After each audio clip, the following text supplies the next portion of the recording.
your time schedule? I'm here. I'm good. Okay, got it. We're so grateful for y'all. But we also want to know like the function of like your whole team. So let's run it down. I'm LaRussell. You got that one. Yeah. This here is Tieta in the Coogee sweater. Yeah. So Tieta helps me with everything there is that's LaRussell. All operations, all production. She kind of oversees everything that I do that I can't really put my hands on because I'm moving around. She handles all of that. She's also the one who helped me come up with our whole social media strategy. The reason you see us 5 times a day and how the thumbnails look and where the captions is placed, where we put logos. These are why we sell stock, how we started gold cards. These are all ideas that me and Tieta just brainstormed together and brought to fruition. Next to her is Kayla. So Kayla is our journalist, our personal Good Company journalist. So she documents our career and our journey. And we have a magazine called GC Magazine. You know, we've been trying to bring culture back to the old hip hop days where you just got, you know, it used to be like Source and Vibe and shit like that. So she created GC Magazine. We're now issue 3, and she does all of that independently. Next to her is Maylene. You heard? Maylene is the reason. I took my fit off for Tiny Desk, but Maylene the reason Tieta got that shit on right now. Maylene is my stylist, so like all the recent visualizers that's been going viral, she styled me in that video on the screen back there. The hit boy shit, so everything you see that's been going viral recently, if I got that shit on, it was probably her. Who we got? Plato, throw your hand up. Plato plays the keyboard for us. He's a recent addition to the squad. We've been getting busy. Next to him, Malachi. I found Malachi about 3-4 years ago through Tieta. That was the first artist that Tieta brought to me. It was like, you gotta check him out. And we found him when he was like 14 years old. I brought him to my crib and did some live content and sessions, and he's just been under my wing since. And he on a project with Hit Boy. He just did Tiny Desk with me. He's been running that race. Harry. So this is Harry, made by Harry. He's a guitarist, makes dope-ass beats. He's from the turf in the region where I'm from, too, so we've been creating. Who next to Harry? Tion plays the saxophone, you know. The Grace of Light, he also sings and makes music as well. He fired. Next to him is Jimmy. Jimmy plays the flute for us. And so these are all people you're going to see on the Tiny Desk episode when it drops, too. So Jimmy plays the flute. He plays drums. Jimmy is dope, too. Percussions, all of that. Next to him is Hokage. Son, put your hand up. Hokage Simon has produced a ton of my work, ton of albums. Me and him is really the reason the backyard show in our set is the way it is. It's just me and him got together and really created and cultivated a sound and space that we haven't really got to experience in hip hop. And he kind of leads all of our musical direction when we do these shows. He's the one who walks it down. Behind him in the yellow and black, Mikael, this is Michael Prince. So Michael Prince, we found Michael Prince about 2 years ago. I had made a call out on social media. That's where we met him. That's my first time ever meeting him. Wow. So me and Tieta did a call on social media, and I was like, man, I need instrumentalists. And Michael Prince ended up being one of the guys who tapped in, and we reached out, and I was like, man, come to Vallejo. I'll bring you out. And he took a whim and came from Houston, Texas, and I think he had like 900 followers then. And he's been with me since. He's now at 500,000. And he's just been growing his brand, dropping music, doing everything indie. Who else we got in the room? Shantae! This is Shantae. Yeah, she got that shit on too. So we found Shantae like 3 years ago too. Shantae actually came to a live session I was filming for another artist, and she was just singing background. And I heard her voice, and I was like, bro, you're not supposed to be singing background. You gotta sing something. And our very first piece of content together we did went viral. Snoop Dogg reposted it, Kalani reposted it. We did a project together and started pushing it. She's like Malachi, she's just been in the squad and in the family, making it shape. My mama in here? My mama in the back? I'm pretty sure you guys know what she's responsible for. Yeah. And over here we got Splash. This is my little brother Splash. Splash came in 2 years? A year and a half? Splash came in a year and a half ago. I really needed somebody to document this journey in my life and everything we was going to do because I felt like it was historic. And I had met Splash doing an interview with his uncle, and he came, pulled me to the side, and showed me this video on his phone. And this nigga phone was busted up. I could barely see the video, but I was like, it got potential, and I just kind of sat with it. And one day, me and T was talking, and we like, man, we got to bring somebody in the docket.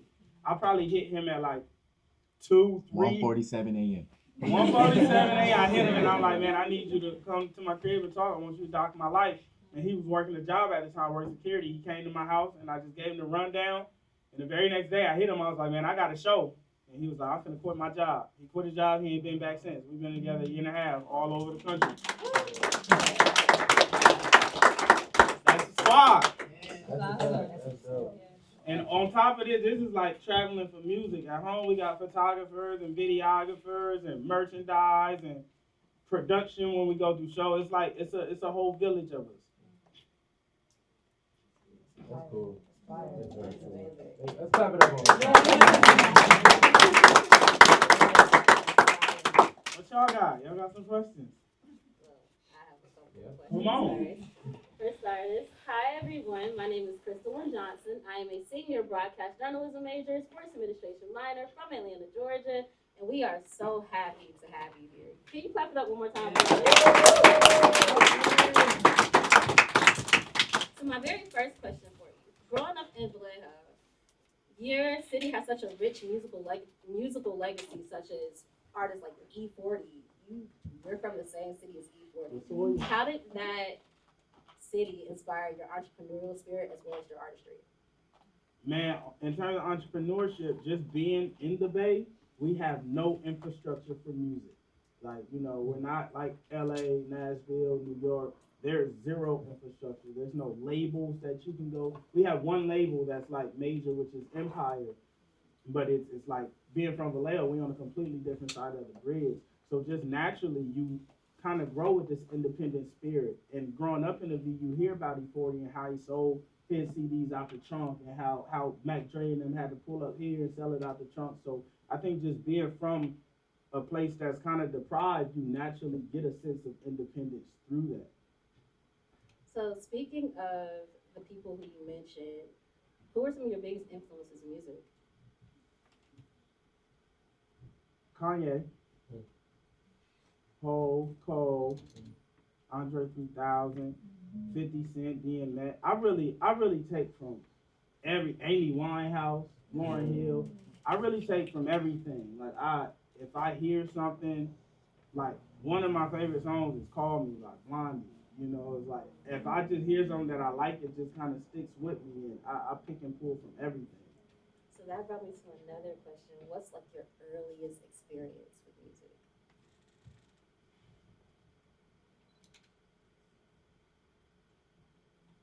That's tough. My whole life, I've been consumed with music. Just like in the house, like I came up in a hip hop family. Like that's tough.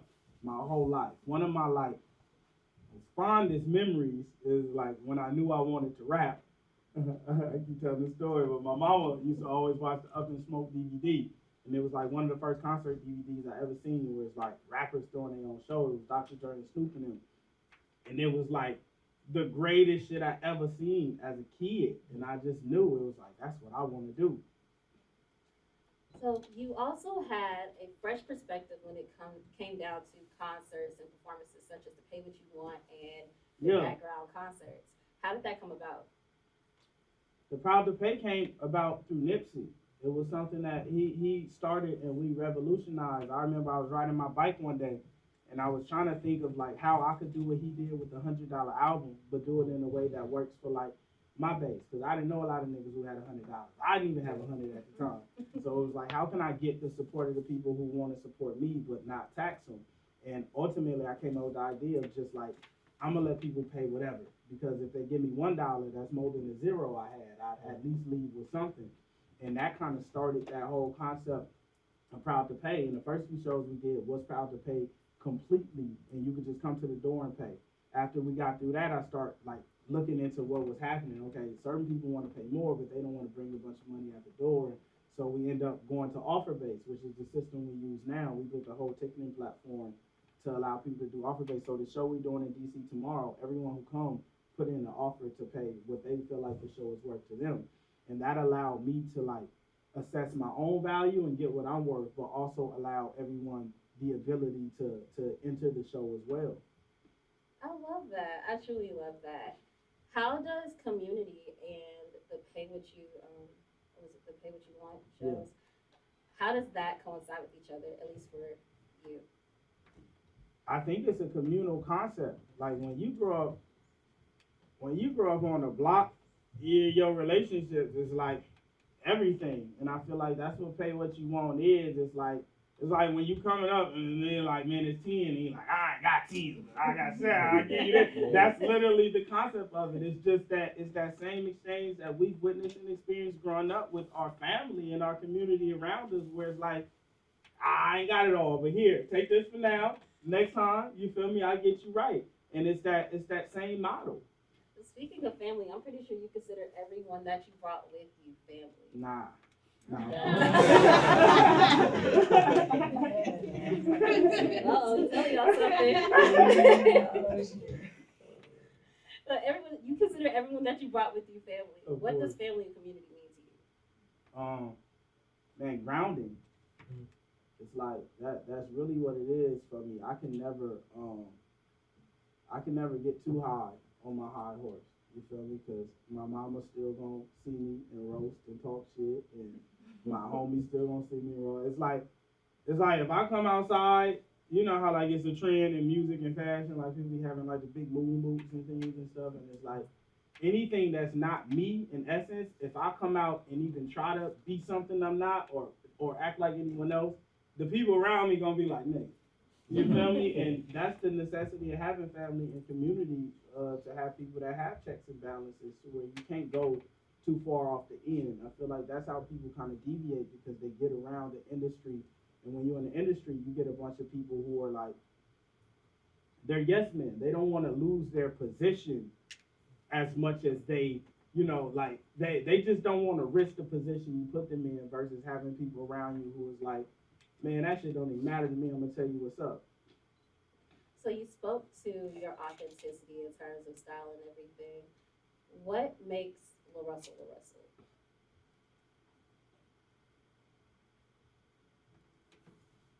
I don't know. I don't know. It's just the sauce. It's in the sauce. Like that's the thing. Like you can't really you can't give someone sauce. You gotta be born with it. It's either in you or it's not, and that's really what makes you stick out. I think the reason I've gotten so far is because you can go as deep into my lineage as you want to people who knew me since elementary, middle school, high school, and forward. They're going to tell you the same thing. There is no version of me that people have met that's like not me, and that's in the sauce. It's that secret ingredient you can't go get from the store. So you said mama gave you sauce? You heard? Mom gave me some sauce.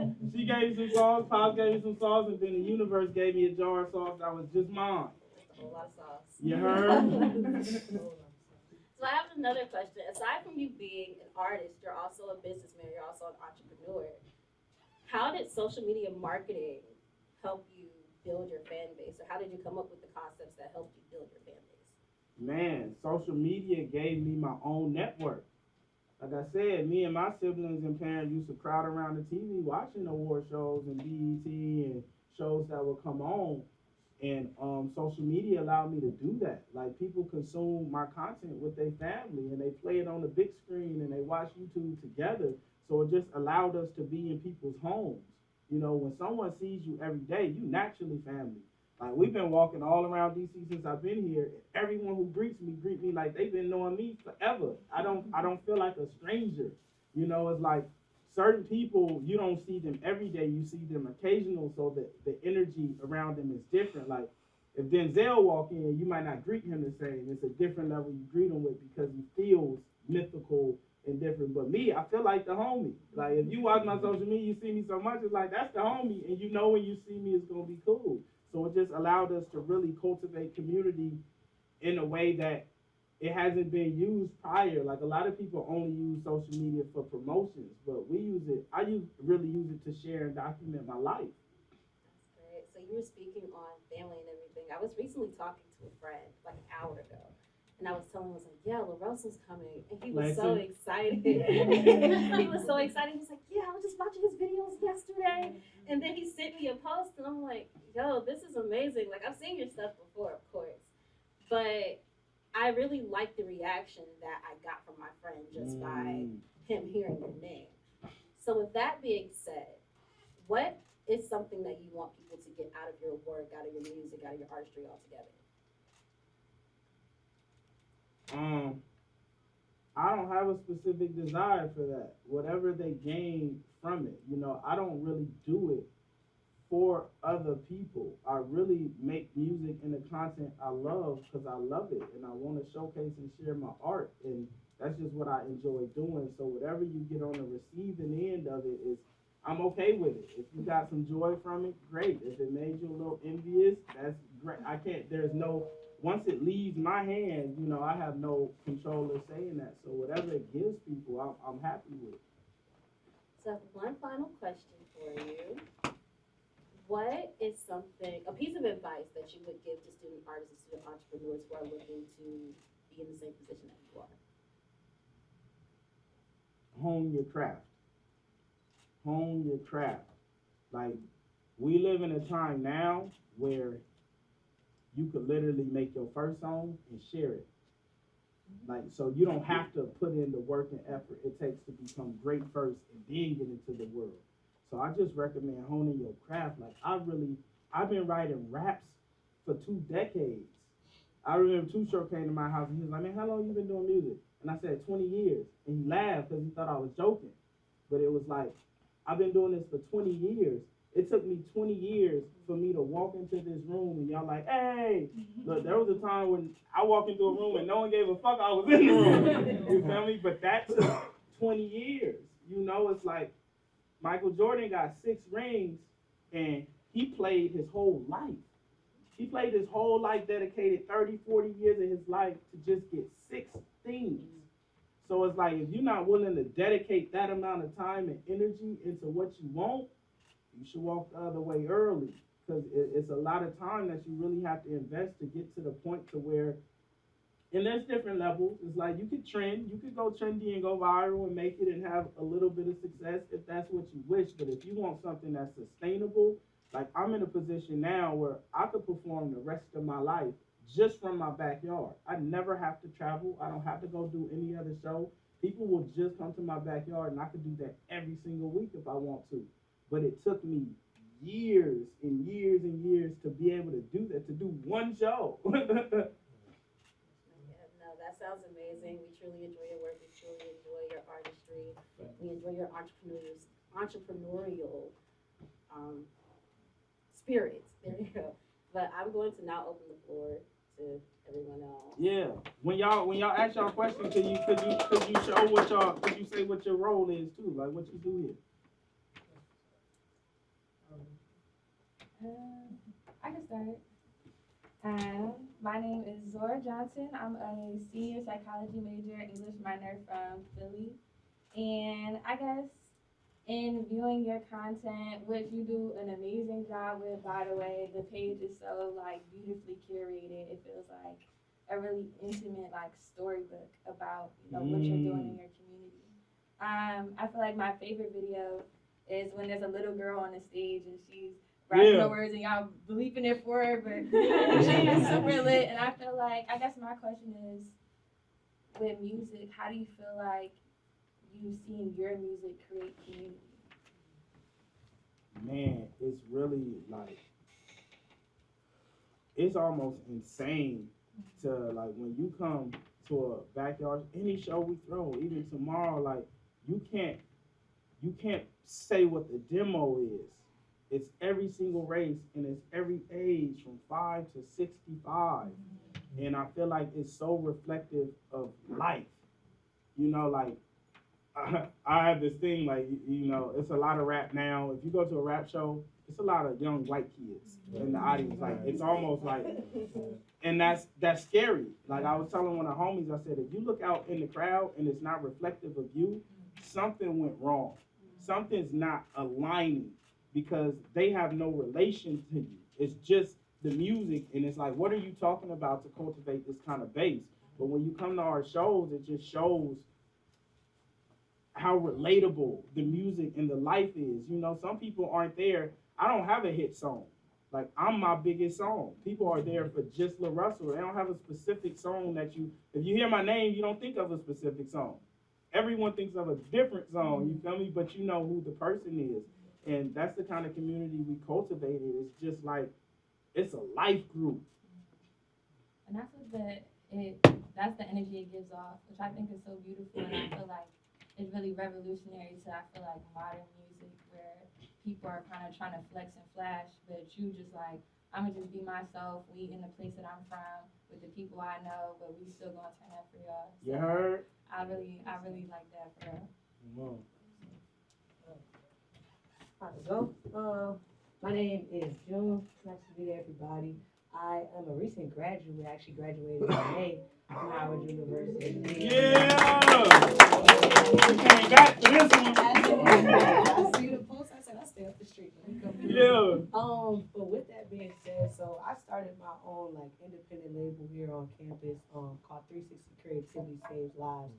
And we represent pretty much the hottest artists here, Howard University. We done put each other on Spring Fest stages, homecoming stages, and really just kind of embodying like this kind of like, I've been watching you for years, so just seeing you like come up has been like an amazing thing, because it's like same thing, throwing an open mic for free for like the last 5 years of my life, just telling folks like, yo, open mic, open mic, open mic. This is for the community. This is something that's gonna actually reach and touch people. Creativity is gonna save their life. So I kind of wanted to ask, because I just seen this video of you the other day, just on stage, really talking about how your GT coupe got repossessed. Yeah.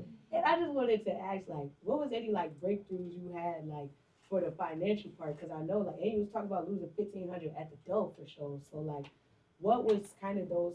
What is kind of like that breakthrough? What was that breakthrough for you in terms of just like funding it and like even feeding your team? Or what do you kind of do in those moments where it's like, man, I got people, I got show, I got project, I got to figure out how to actually, you know, pay for this, or just kind of in those moments, even if it's like just something fell from the sky, like what happens for you in those moments? Man, I done lost 1,500 times. Like it's a part of the process. And I had to realize that the game may not always be monetary. Just because I lost money didn't mean I lost or I had an unsuccessful event. It means that I lost money. That's it. You don't have to build it in your mind to be a whole other thing. It just means and it doesn't mean you lost money. It means you invested money. You may not see your return yet. When you go to work at your job, you gotta work 2 whole weeks before they pay you anything. You feel me? That 2 weeks is your monetary loss, but you know eventually that check is gonna come, and you really have to stay grounded through it. Like every time I was in a hole and I'm like, damn, I gotta go back there, I gotta figure it out. I really just put my trust and my faith in my work and in the universe. And it just kept bringing it to me, little by little. Sometimes it'll just give me a crumb, and it'll be like, eat off of this for a little bit until I can get you right, but keep working. I never stopped working. Even when I wasn't getting paid to do the work, I was still showing up to work and clocking in, regardless of if I got a check or not. And I built people around me that has that same ethic. And since I've started, I've always tried to make it as easy as possible for people to support me. Like Splash T, a lot of my team lives with me. Like I took on their costs and their expenses so they could help me build, and I paid them to go build and allow them the space to build what they need to build as well. And they understand those ethics. I just do my best, and everyone sees and knows that. I don't really bring people around me that care about money more than impact. You feel me? Like even coming to this Tiny Desk trip, it was gonna be like 10 grand to just bring everybody here. And I told the team, I was like, man, I would love for y'all to perform, but I got a bunch of stuff I gotta handle. If you're willing to do your own flight, I'll take care of this part, I'll take care of this part. And everybody was like, it's good. You know, they're willing to do that because all of the times that I do go out on a limb and no one has to do anything, I take care of everything. So it gotta be an equal and even exchange. And when you building something special, people just believe in that. And money is the smallest concern about it's just like, it's whatever. You feel me? Money's gonna come out all through your life, so you really gotta get around people That's not their goal. If you're getting into music because you're like, man, I want to make money now, you're going to miss everything. You're going to miss everything because sometimes you got to work months before you get a nice check. Years, you feel me? So just stay focused and stay grounded in the fact that you know that you clock those hours. And when it comes time for that check to get printed, you can hold your sheet up and be like, I was here. But if you stop working because you're not getting paid, that check never gonna come. What do you think about getting a job? Like, I think a 9 to 5 is the greatest investor you can have. That's a nigga giving you money to build your dream to go do whatever they need you to do. All of my first shows, my first merch runs, my merch presses, that was all funded by my job. My pops would go to work and he'd piece of his paper. I go to work, piece of my paper. All the equipment, my first cameras, all my speakers, that was from the job. I go work double overtime, 15, 16 hours, as much as I can, and I put that paper back into my stuff. They paying you to go build what you got to build. There's no shame in that, ever. Like I think you should work your job until it interferes with where you're actually headed. Like I didn't quit my job until it got to a point where my job was causing me more distress than benefit. Like the money I was getting from there wasn't as beneficial as the time I was losing. But until that point, put them hours in so you can get that paper. They giving you paper to go build. That was all the time we have. What? Questions? Yeah, that's all we got cut off. Damn, what y'all gotta do? So right now we take the pictures and stuff, then we go on. One more. Fast. Hello, everyone. Hello. My name is Zoe Franklin. I'm a honors senior psychology major, human development minor from Washington, D.C. I'm also a performing and recording artist. I'm part of the 360 Creativity Saves Lives, and I'm a member of the center here. I guess my question for you is, how did you go about building your team? Like, I know y'all are very independent focused, and you've done a lot of work, like, from the ground up on your back. Like, what was that journey and timetable like to where it was like, okay, I did everything I could on my own. How can I branch out and make sure that I have the right people around me? I didn't build my team. I attracted it. I was just on that journey, putting it in every day, putting the work in that I need. I did everything myself, and along that journey, it'll be people who will see it, and they be like, man, I like what you're doing. Can I assist? And it follows into that path. It's something you really can't buy or build. A great team, you just can't buy or build a great team. It has to come to you through your work, and you're gonna attract people that are like-minded and on the same path that you're on. It's even like coming here. Sometimes I'll do shows, and it's just like, you know, me and Simon and Michael Prince is my mainstay. Plato, Harry, different people hit me and be like, hey, I'm trying to rock. That's it. That's they desire, their own desire and love based off what I'm building. They see the connection, and they like, I want to go build that with you, no matter what. You feel me? So all you could do is do the right thing, and the people who have the same ethics are going to come. You heard? All right.